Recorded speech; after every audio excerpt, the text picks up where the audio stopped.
The gavel rose over the frontier auction block, and Chenoa knew these next 30 seconds would change everything for her 7 children. No one had bid. Not one man in Wolf Creek Crossing wanted a widow with too many mouths and not enough money to feed them, and the officials waiting behind the platform already had the papers ready to split her family into pieces the moment the hammer fell. Wind off the January flats. Cut straight through her mended shawl. 7 small hands gripped her skirt, her sleeves, each other, and Chenoa stood straight anyway, because a mother who bent in front of a crowd like this one taught her children that bending was allowed. Lot 11. Chenoa Swift, widow, age 30, 7 children, ages 3 to 13.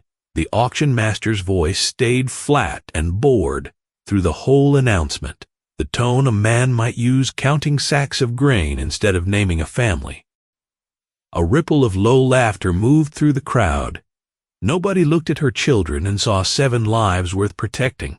They saw work, mouths, trouble, a bad trade waiting to happen. Opening bid, $10. Includes transport, settlement fees, the whole lot of them.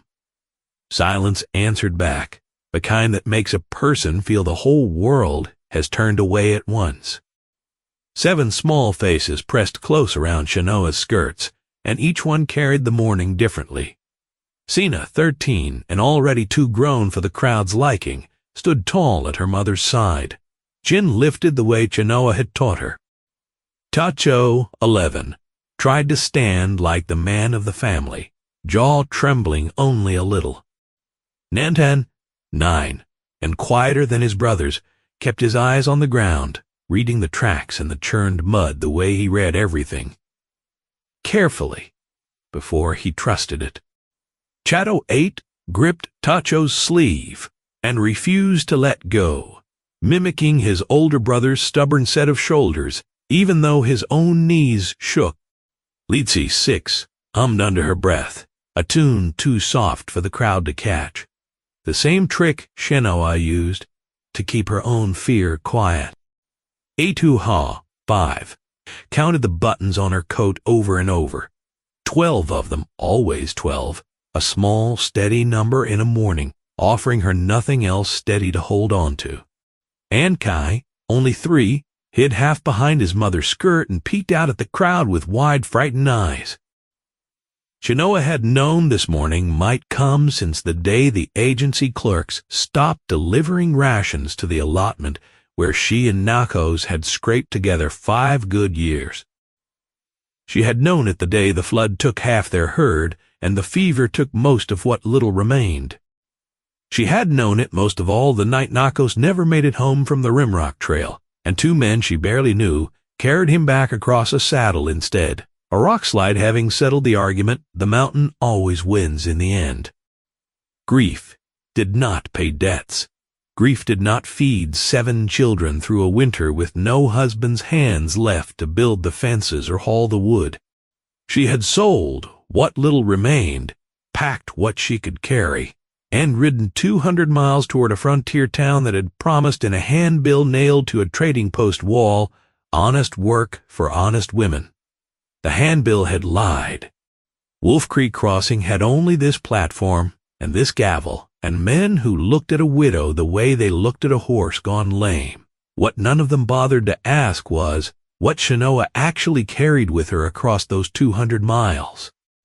She carried the medicine her grandmother had taught her, which roots eased a fever, which bark slowed bleeding, which leaves, chewed and packed into a wound, kept infection from setting in when no doctor could be reached for 3 days' ride. She carried the weaving her mother had taught her, patterns that could turn a worn-out blanket into something warm enough to last another winter. She carried the tracking, the reading of weather in the color of a sunset, and the tightness in a horse's ears before thunder, knowledge passed down through more winters than this territory had existed as a territory at all.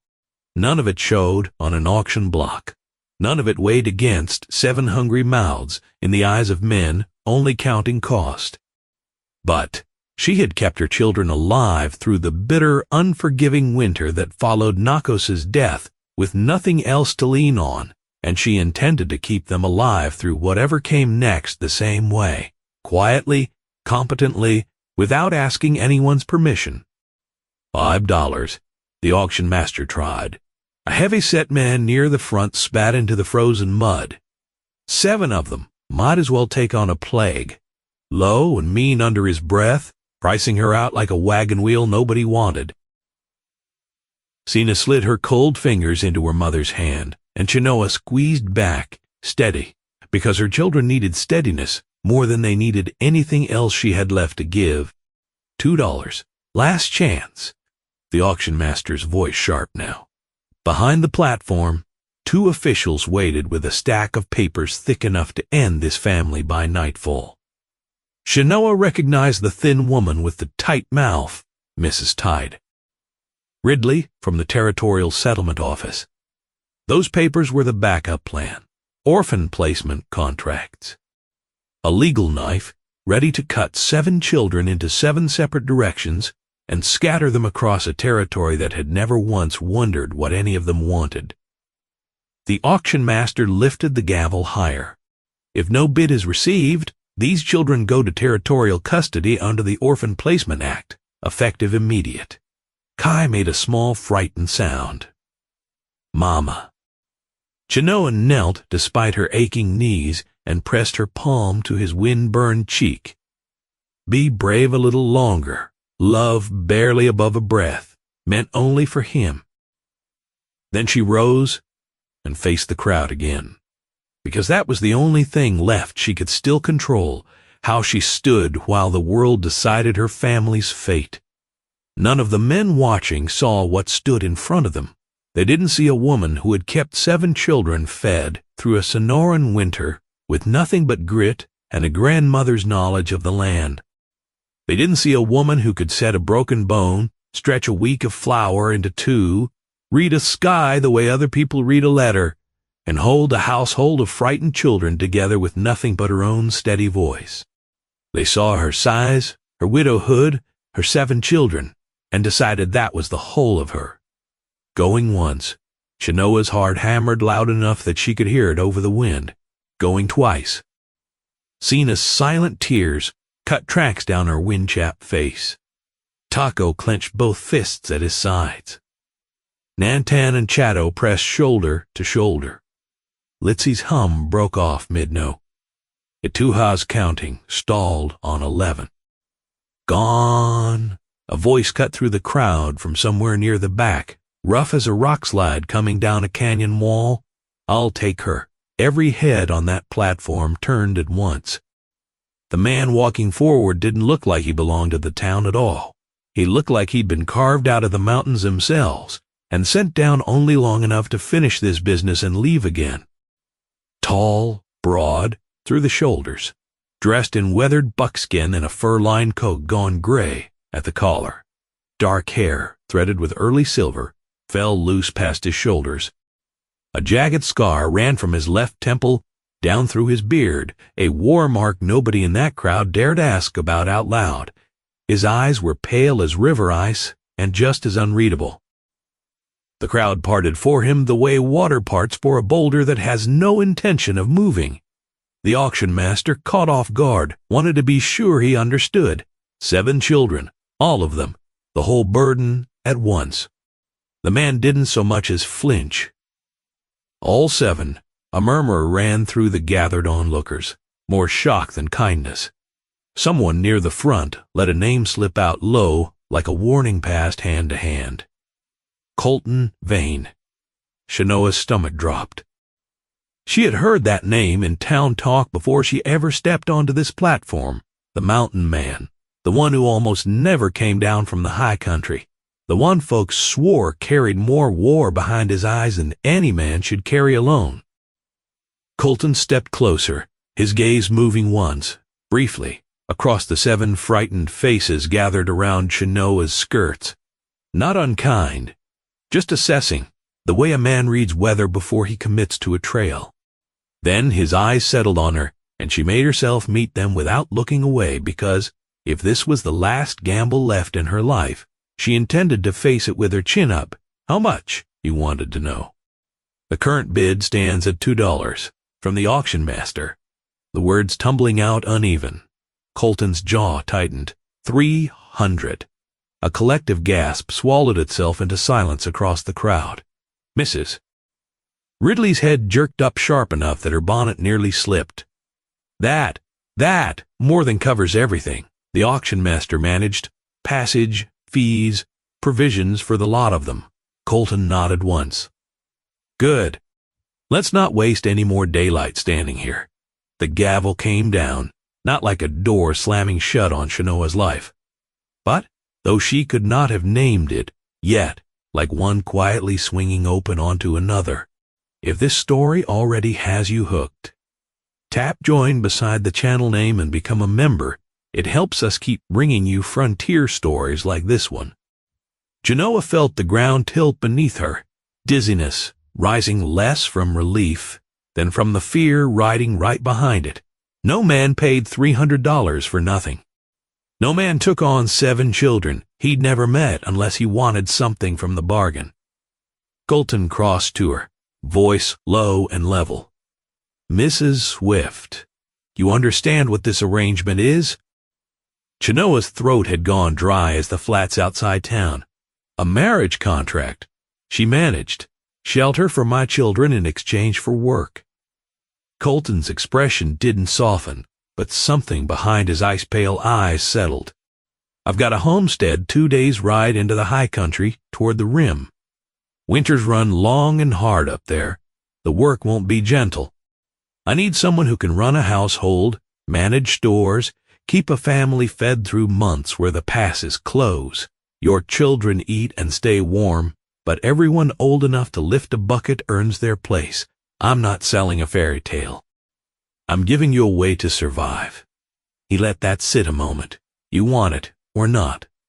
Chenoa looked at her children. 7 faces, 7 whole futures. All of it balanced on the next word out of her mouth. She glanced once toward Mrs. Bohr. Ridley and her stack of papers, the legal blade waiting to fall the instant Chenoa hesitated too long. Then she looked back at the scarred stranger the town had chosen to fear instead of understand. I accept, clear enough for the whole platform to hear. Colton gave a short final nod.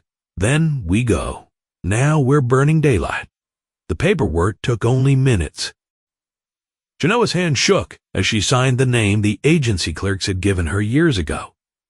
Swift, a name assigned rather than chosen, worn the way she had learned to wear most things this territory handed her, without complaint and without surrender. She understood, with a strange cold jolt, that after today she would carry a stranger's name instead, and her children would grow up under a roof belonging to a man none of them had known existed a single hour ago. While Colton counted gold coins into the auction master's palm, Mrs. Ridley pulled Chenoa aside, voice pitched low and urgent. Do you know anything about that man? No, honestly, was all Chenoa had. Mrs. Ridley's eyes cut toward Colton. There are stories that he came west, running from something, that there's blood behind him. He won't discuss. Chenoa's jaw set. There are stories about me, too. That I'm a burden. That I wasn't worth $2 on an auction block an hour ago. Stories, she had learned, were often crueler than the truth underneath them. Mrs. Ridley looked unconvinced, but let it go. Just be careful. I will. And Chenoa meant it fully. Within the hour they left Wolf Creek Crossing behind. Colton's wagon sat low and sturdy under a careful load of supplies. He lifted the smallest children up onto the wagon bed, as though they weighed nothing at all, then turned and held out his hand to Chenoa. His palm was rough with callus and warm despite the cold, and she took it because there was no other road left open to her. The town shrank behind them. Chenoa did not look back. Ahead the land opened wide, and wild sage flats, tough winter grass, dark stands of pine, climbing toward mountains that rose against the pale sky like teeth. Her children huddled beneath borrowed blankets in the wagon bed, Litzy humming again now that the crowd was gone. Etuha counting the pine trunks passing along the trail, while Sina sat upright and alert, studying Colton's back the way a person studies a puzzle they intend to solve. For a long stretch, Colton kept silent altogether. The wagon creaked. The horses kept a steady rhythm beneath the wheels. Chenoa's mind ran through every rumor she had ever heard about the mountain man, weighing each one against the memory of how gently he'd lifted Kai onto the wagon bed. Then, without turning, Colton finally spoke up. "You warm enough?" "Yes, from Chenoa. The children, too." He gave a single nod. "Blankets and back, if any of you need more." It wasn't warmth exactly what passed between them in that moment, but it was care plainly given, and something tightened Chenoa's chest, loosened by one small, cautious degree. As afternoon slid toward evening, the trail began to climb, the air sharpening with every mile. Chenoa watched Colton's scarred hands on the reins steady and certain, and finally found the nerve to raise the question, sitting heavy on her tongue. "Mr. Vane, why did you do it?" Colton kept his eyes fixed on the trail ahead. "Needed help running the place, and I don't stand by and watch children get torn apart by men holding paperwork." Her chest tightened. "You knew what they'd say about you in town. Didn't matter what they'd say. Only mattered what he could build." The words settled between them heavy and plain.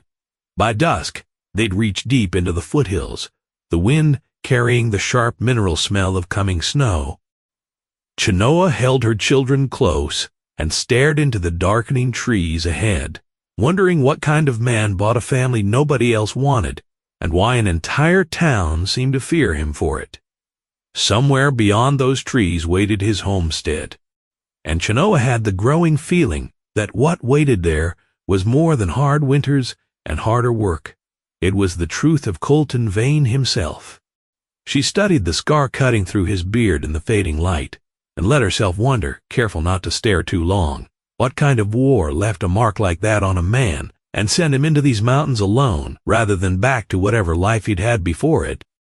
Whatever he had seen or done in those years before Wolf Creek Crossing, it had carved something quiet and watchful into him, a man who read danger in a tree line the way she read danger in a sky, who kept his rifle close, not out of cruelty, but out of a habit built from surviving something none of the townsfolk had survived alongside him. She did not ask some griefs needed, years before they could be spoken of at all, and she, of all people, understood the shape of carrying one in silence. What she noticed instead was smaller, and told her more than any confession could have.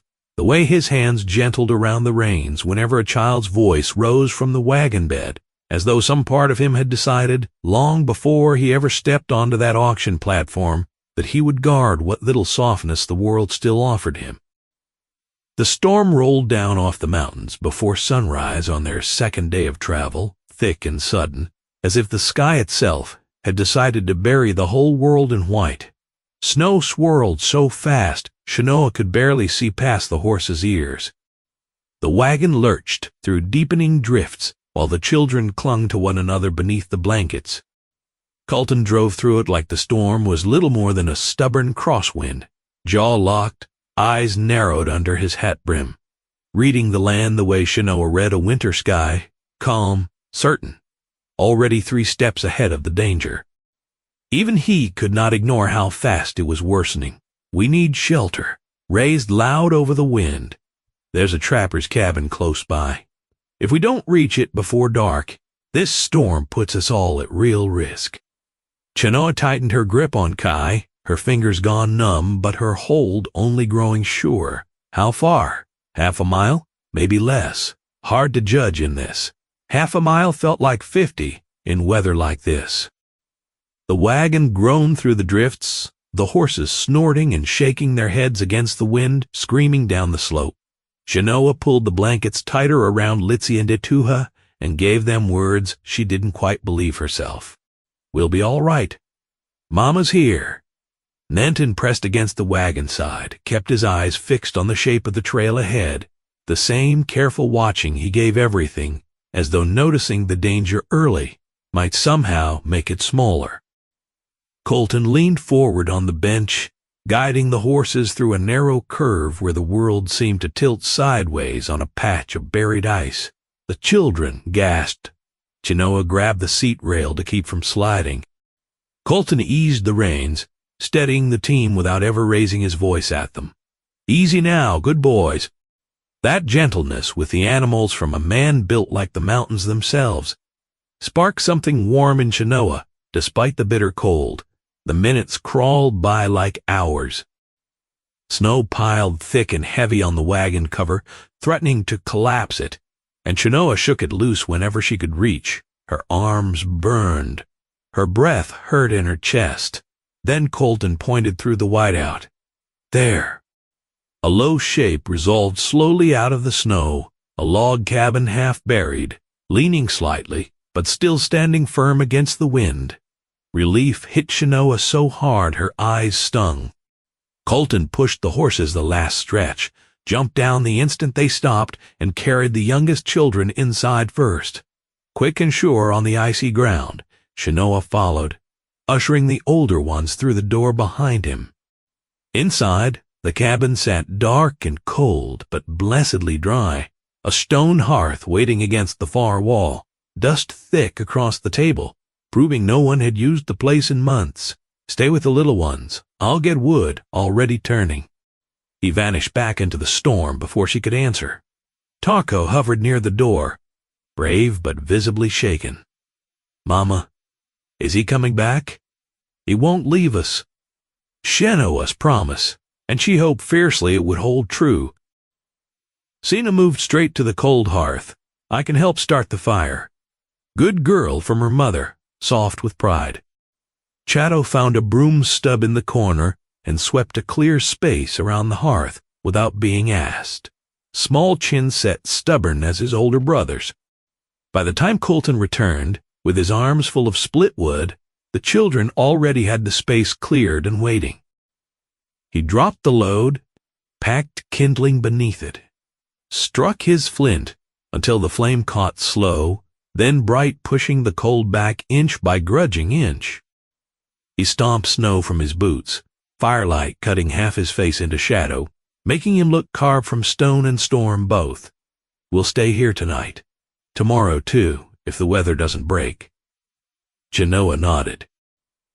"Do the horses have any shelter? Lean-to out back. They're tough. Used to this." His voice gentled by a fraction.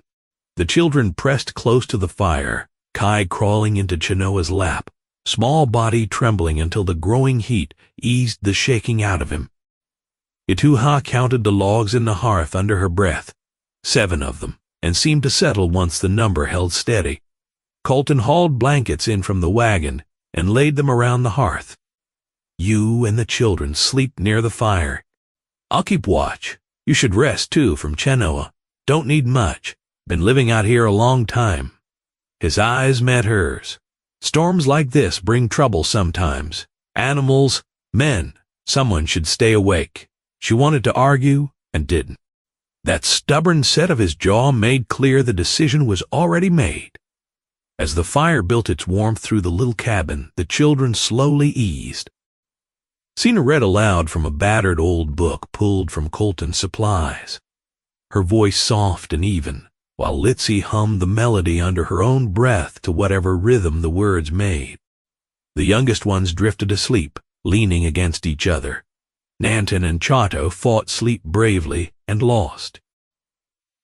Chenoa watched them all, counting their breaths, brushing hair from small foreheads, reassuring herself again and again that they were still here, still warm, still whole. Something in her chest that had been clenched tight for months finally began to loosen. Colton sat near the door, his rifle across his knees, firelight throwing sharp lines across his face. "You saved us today, once the children slept, quiet and certain. Just did what needed doing, uncomfortable with the gratitude, like it sat on him wrong. Still, thank you," she pressed on. He finally gave a single nod. "You did your part too. Kept them calm, held the blankets tight through all of it. People break in storms like this one. You didn't." Heat rose in her cheeks that had nothing to do with the fire. Couldn't break from Chenoa plain. Not with 7 children counting on me. Colton studied her then, unhurried, his eyes hard to read. Not cold, not warm, something steadier than either. You're stronger than you know. Low and certain. No one had ever handed her those words before. Not once. Neighbors back east had called her burdensome. Agency clerks had filed her away as a problem. But this scarred stranger, the whole territory feared like a warning saw something else in her entirely, and it unsettled her and steadied her in the very same breath. The storm hadn't weakened by morning. If anything, it howled harder. Snow piled against the door until it barely opened. Colton had kept the fire alive through the whole night. Chenoa knew because she'd woken twice and watched him moving silent and sure, feeding the flames, checking the shuttered window, listening to the wind like it might have something to teach him. At first gray light, he handed her a tin cup of hot coffee. You'll want the strength today. Storm's still bad. Roof might cave if we don't clear it. Chenoa wrapped both cold hands around the cup, heat seeping slow into her fingers. Thank you. The children stirred slowly. Sina checked on her younger siblings with the same fierce care Chenoa recognized in her own chest. Colton checked his rifle and stood, going out to clear the roof before the weight brings it down. Choco sat up straight. I can help. Colton studied him a long beat. Hands steady, a nod. Legs strong, another nod. A short, approving grunt. All right, do exactly what I tell you. No wandering off, no proving anything. Yes, sir. Swallowing hard. Is it safe? From Chenoa? No, but it's necessary. From Colton. Honest. Outside, the wind slashed at them like something alive. Colton worked with a calm, sure confidence, clearing the doorway before turning to the roof. Tacho following, clumsy but determined through the deep drift. Chenoa watched through the frost-edged window, her stomach twisting, until she saw Colton pause and show the boy how to angle the shovel to lift the snow instead of fighting it. Patient, no scolding, only teaching. She hadn't expected that from him, and the surprise of it sat warm in her chest.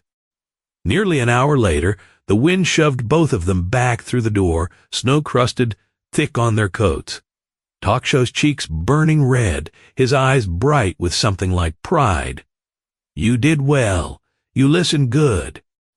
Tocho tried and failed to hide his smile. Chenoa felt something else shift quietly into place. Trust maybe, or the start of it. The storm finally eased that afternoon, the world outside gone hushed and blinding white. Colton fed and checked the horses while Chenoa dried wet clothes near the fire, and the children played small, quiet games to keep warm. Litzy taught Kai a hand-clapping rhyme her own mother had once taught her, and his laughter filled the little cabin for the first time since the auction block.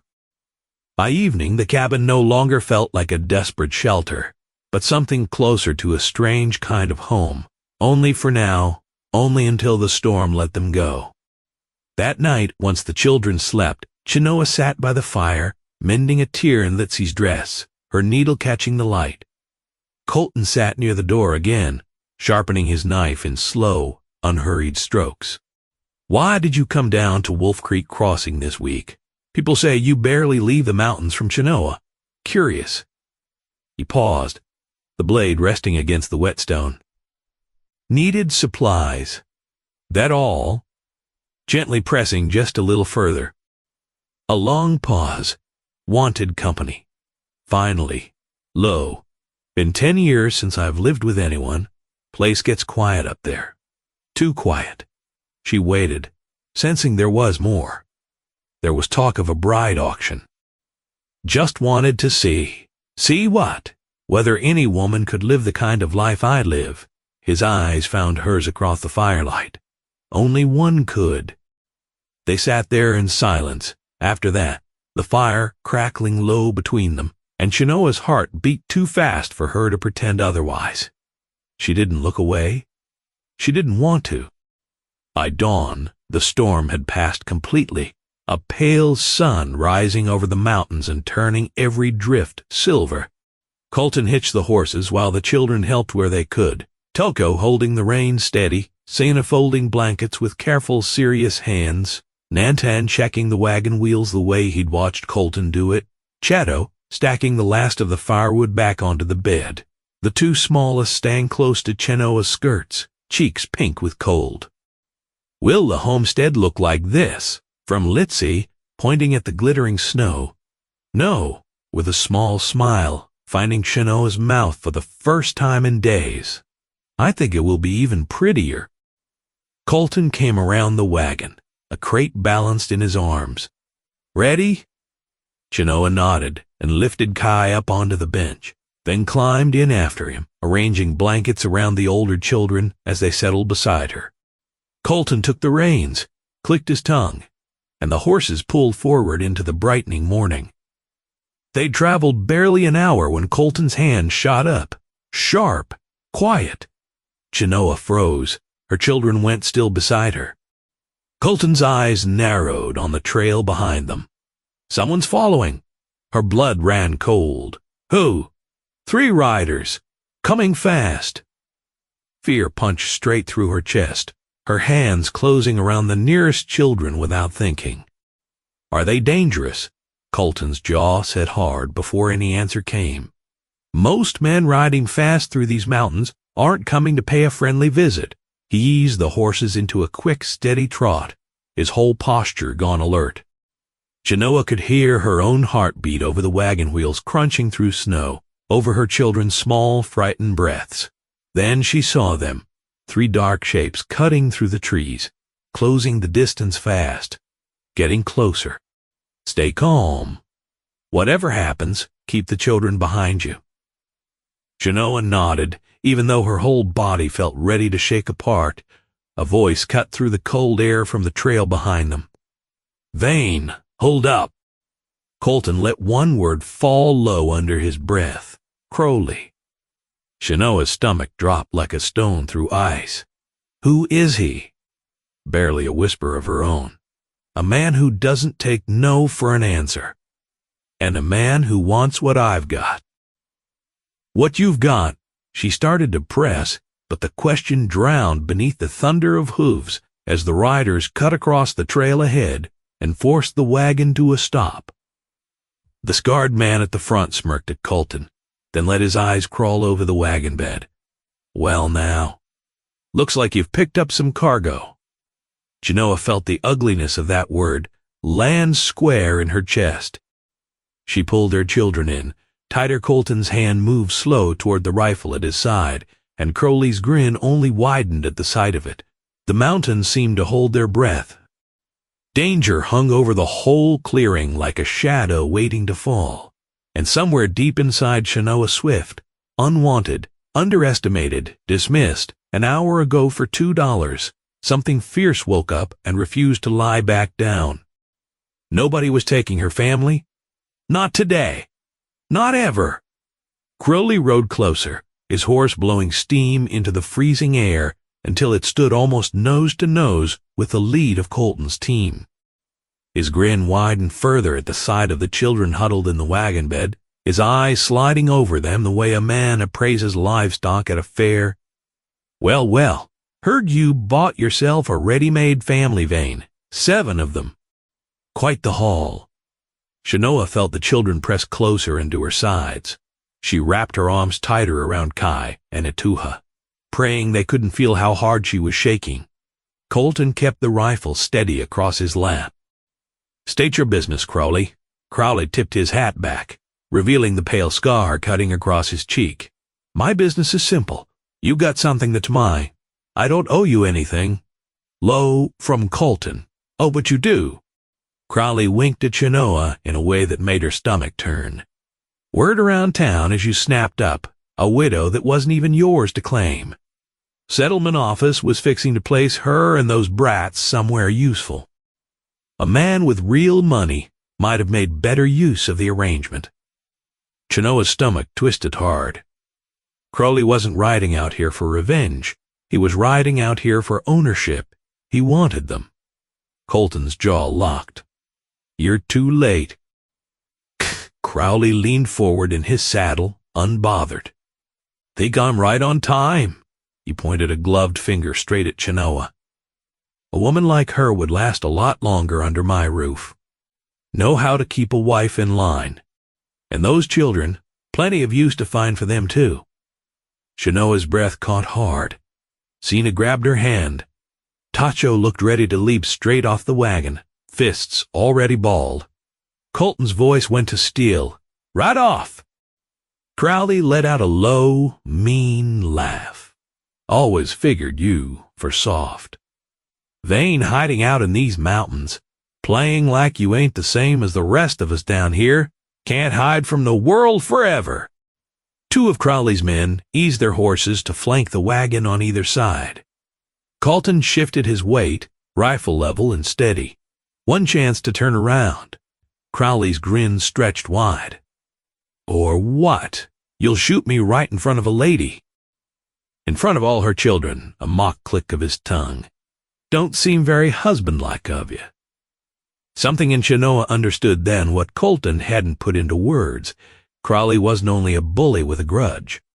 He was dangerous, and Colton knew it better than anyone. Her voice came out shaking but clear. "Anyway, we don't belong to you." Crowley's smile only sharpened further. "Sweetheart, out here everything belongs to whoever's strong enough to take it." Colton lifted the rifle another inch. Last warning. Crowley's eyes went flat, the amusement finally draining out of them. "Fine." He reached for his pistol. It happened fast.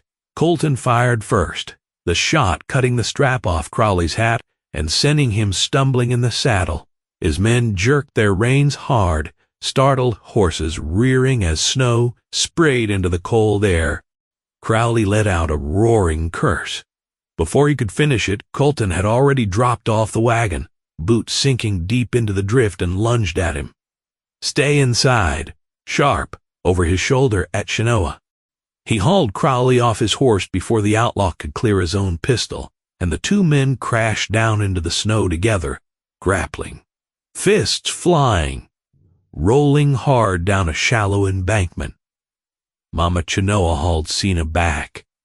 "Stay down." Tocho tried scrambling over the wagon side. Chenoa yanked him back harder. "No, he's alone out there," from Tocho, desperate. "He's not alone, already moving. He's ours." On the slope below, Colton fought with a quiet, focused fury, blocking one wild swing after another while Crowley clawed and cursed. Snow mixed with blood between them. Their breath tore ragged white clouds into the freezing air. Crowley grabbed for the knife at his belt. Colton seized his wrist and twisted until the blade fell loose into the snow. Desperate now, Crowley lunged for Colton's throat instead, both hands closing hard around it. Chenoa didn't think. She acted. She grabbed the spare rifle from the wagon bed, jumped down into the drift, boots slipping on the ice, heart slamming against her ribs. Sina's voice tore out after her. The four youngest pressed together in the wagon bed, wide-eyed and silent, Nantan's arm thrown protectively over Chato and the little ones. Chenoa didn't stop moving. She plowed straight through the deep snow until she stood over the two struggling men. Crowley had Colton pinned, now one knee driven into his chest, both hands locked around his throat. Colton's face had gone dark red, his breath cut down to nothing. Crowley let out a breathless, wild laugh. "Should have let me take her, Vane. You ain't built for this." Chenoa raised the rifle, her arm shaking, not from its weight, but from raw fear. Crowley hadn't seen her yet. "Get off him." Crowley's head turned slow. When his eyes found her, his ugly grin came right back. "Put that down, woman. You ain't got the nerve." Chenoa's grip tightened around the stock. "I'm a mother. I've got more nerve than you will ever understand." Crowley lunged at her instead. Chenoa didn't hesitate for even a heartbeat. She swung the rifle like a hammer, and the stock cracked hard across Crowley's temple. He dropped into the snow, stunned and groaning. and Colton shoved him off and staggered upright, coughing hard. Chenoa rushed to steady him, gripping his arm. "You!" "All right," her voice shaking as badly as her hands. Colton stared at her, not with shock exactly, but with something close to awe. "You saved my life," managed low, still catching his breath. "I protected my family," her only answer. Crowley groaned, trying weakly to crawl. Colton stepped forward and pinned him flat with one boot between his shoulder blades. "Your run's over." A sharp whistle signaled the two remaining riders. "Take him and ride out. Come near my land again, and you won't ride away breathing." The men hesitated only a moment before hauling their leader up onto a horse and riding hard for the lower valley, Crowley still cursing weakly and clutching his bleeding head. The mountains fell quiet again. Colton let out a long breath, the tension finally draining out of his shoulders, and turned to face Chenoa fully. "Thank you. Only did what any mother would do, trying to steady her own breathing. No, most wouldn't." Courage like that is rare. He reached out and brushed snow gently from her sleeve, his hand lingering there a beat longer than it needed to before he pulled it back. "We should move. They might circle back later." They climbed into the wagon together. Colton took the reins, though Chenoa noticed a small tremor in his hands. He hadn't shown all morning. Sina, Taco, and the younger ones all stared at their mother like they were seeing her clearly for the very first time. Mama from Taco half in wonder. "You hit him so hard." Chenoa pulled him close. "Only because he tried to hurt us." Sena's eyes shone with something close to pride. "I knew you'd protect us." Chenoa swallowed hard around the lump rising in her throat. Colton flicked the reins forward. "Hold on, we're close now." The climb steepened, the pines grew thicker, and then rounding a final ridge, the land opened wide below them. Colton's homestead sat nestled in a small valley, guarded by tall pine and rimrock walls, a sturdy cabin of hand-hewn logs, a barn, a smokehouse, stacked firewood enough to last the season, a fenced pasture, a workshop with tools hung neat along the wall.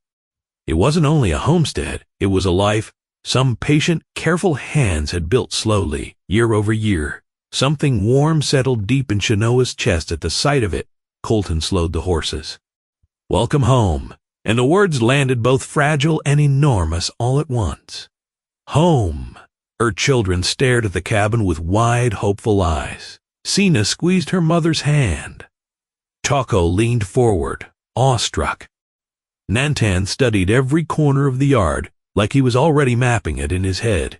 Chato let out a whoop and startled two birds off the barn roof. Litsi and Ichua pressed their faces to the wagon side to see better, and even Kai sat up straighter to look. Colton climbed down and held out his hand to Chenoa. This time when she took it, there was no uncertainty left in the grip. She felt strength instead, not only his, but theirs, together. While the children ran off to explore the yard, snow crunching under small boots, Colton stood beside her, his voice low. "I meant what I told you back in that cabin. Wasn't looking for a wife, was looking for someone who could live this life alongside me." He paused. "Didn't expect to find someone stronger than I am." Chenoa's breath caught. "Colton," he shook his head gently, cutting in before she could finish. "We'll build this slow. Steady. Nothing forced. But if you choose it, you and your children will never have reason to fear again. Not while I'm still breathing." Chenoa felt tears rise, and this time she let them fall openly. She looked at her children, laughing in the fresh snow. She looked at the mountains, standing guard around them like something out of an old story. She looked at Colton Vane, the man an entire territory had learned to fear, who had shown her more safety in 3 days than most of the world had offered her in 3 years. "I choose this, hers, given freely." Colton's ice-pale eyes softened. for the first time since the moment she'd first met his gaze on that auction platform. He gave one final nod, quiet and certain as a promise sealed. And there in that hushed valley, ringed by pine and snow, and the sound of 7 children's laughter carrying on the wind, Chenoa Swift, once unwanted, once dismissed for the price of $2, once nearly torn apart by a world that saw only her burdens, felt an entirely new life begin. A life built on courage instead of charity, a life where love was allowed to grow slow and honest and entirely her own to choose. A life in the high country, beside a man who had chosen her first, with a family that no one, not ever again, would be allowed to break. The seasons turned slowly, after that the way they do in high country, and the homestead filled with sounds it hadn't carried in years. Sina took to the garden rows behind the cabin with the same watchfulness she'd once spent guarding her younger siblings, learning which roots kept through winter and which spoiled if you didn't watch them close. By her second spring on the homestead, she had traded seed with 2 neighboring ranch wives and kept a running ledger of what grew best in the thin mountain soil, a small, quiet business entirely her own. Tacho shadowed Colton at the fence line and the woodpile until his hands roughened and his shoulders squared, a boy becoming, day by careful day, the kind of man his mother could lean on, the kind neither the auction crowd nor the territory had ever once imagined for him. Nanton took over the tracking of every animal that crossed the pasture fence, keeping a running count of deer and fox prints in a notebook. Colton gave him for the purpose, proud beyond words the first time Colton called his eye, for the land, sharper than most grown trackers he had known in 20 years in these mountains. Shadow and Leetsy turned the barn into a fort more days than not, hauling Ituha along as their most loyal recruit, and Colton let them mending whatever they broke without a single word of complaint, though he did quietly reinforce the hayloft ladder after the 3rd collapse.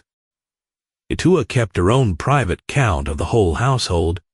By the 2nd month, 8 chairs at the table, 8 cups on the shelf, 8 coats on the pegs by the door, and something in the steadiness of that number seemed to settle her more than anything else the winter offered.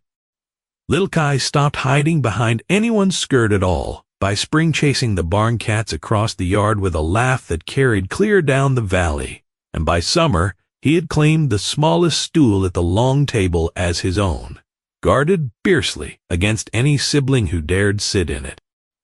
Chenoa kept her grandmother's ways alive in that house without ever having to hide them. The herbs hung to dry along the porch beam.